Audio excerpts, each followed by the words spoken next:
Rhythm dance গ্রুপের উদ্যোগে আজ চুঁচুড়া রবীন্দ্রভবনে শুরু হল নববর্ষের নৃত্য প্রতিযোগিতা ২০২৫। বিগত ৯ বছর ধরে ধারাবাহিকভাবে এই প্রতিযোগিতার আয়োজন করে আসছে সংগঠনটি। এবারের প্রতিযোগিতা ২ দিন ব্যাপী। আজ অনুষ্ঠিত হয় জুনিয়র বিভাগ, আগামীকাল হবে সিনিয়র বিভাগের প্রতিযোগিতা।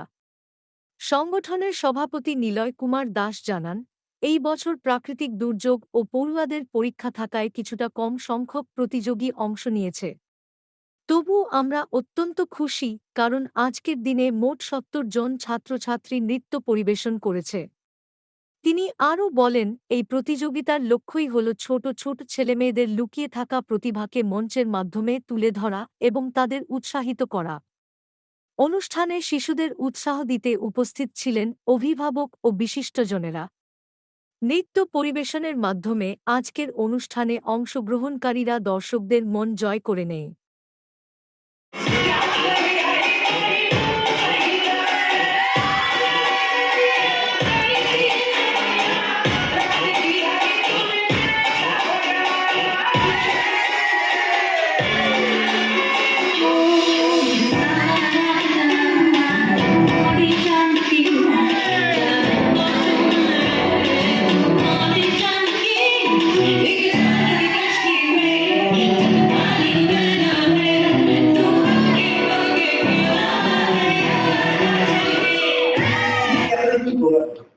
আজকে আমার রিদম পরিবার, আপনারা নিশ্চয়ই জানেন এই শহরের স্বনামধন্য যে নৃত্য সংস্থা রাজীব ডান্স একাডেমি রিদম, সেই পরিবারের থেকে আমরা প্রতি বছর মতন এবছরও একটা নৃত্য প্রতিযোগিতার আয়োজন করেছি। বিভিন্ন জেলা থেকে ছোট ছোট শিশুরা এবং বড়রাও এই অংশগ্রহণ করেছে।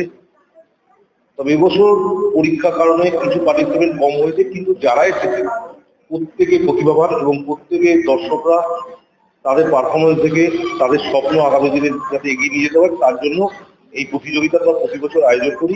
এবছরও আমরা তার ব্যতিক্রম করিনি। আমাদের কম্পিটিশন চলছে, ছোট ছোট বাচ্চারা ইতিমধ্যে তাদের পারফরমেন্স সম্পূর্ণ করেছে। এখন পর্যন্ত প্রায় ৭০ জন প্রতিযোগী অংশগ্রহণ করেছে। আজকে এবং আগামীকাল দুদিন চলবে। কালকে সিনিয়র ব্যাচে চলবে, গ্রুপ টি গ্রুপ ডি এই দুটো চলবে। কালকে মিক্সিং আছে এবং গ্রুপ ডান্স সেটাও আগামী দিন। হ্যাঁ, এখান থেকে আমাদের স্টেপ বাই লেভেল করে আগামী দিনে এই সমস্ত ক্যান্ডিডেটকে আরো বড় জায়গায় কিভাবে পৌঁছানো চলে যায় আমাদের গাইডেন্সে তাদের পৌঁছে নেওয়ার আমরা চেষ্টা করবো। এটাই আমাদের পরিবারের মেন লক্ষ্য। ভালো সারা পেয়েছি। তবে গত বছরও এবছর আমরা দুদিন দেখেছি, কারণ গত বছর আমরা দেখেছি এত পারফরমেন্স এসেছিলেন যার জন্য কিন্তু প্রাকৃতিক দুর্যোগের কারণে হোক বা বিভিন্ন স্কুলে প্রোগ্রাম থাকার জন্য কিংবা পরীক্ষা থাকার চলার জন্য এবার প্রতিযোগীর সংখ্যা কিছুটা হলো কম, কিন্তু আসলে না হলেও আমরা যেটা আশা করেছিলাম আমাদের সেই আশা পূর্ণতা পেয়েছে।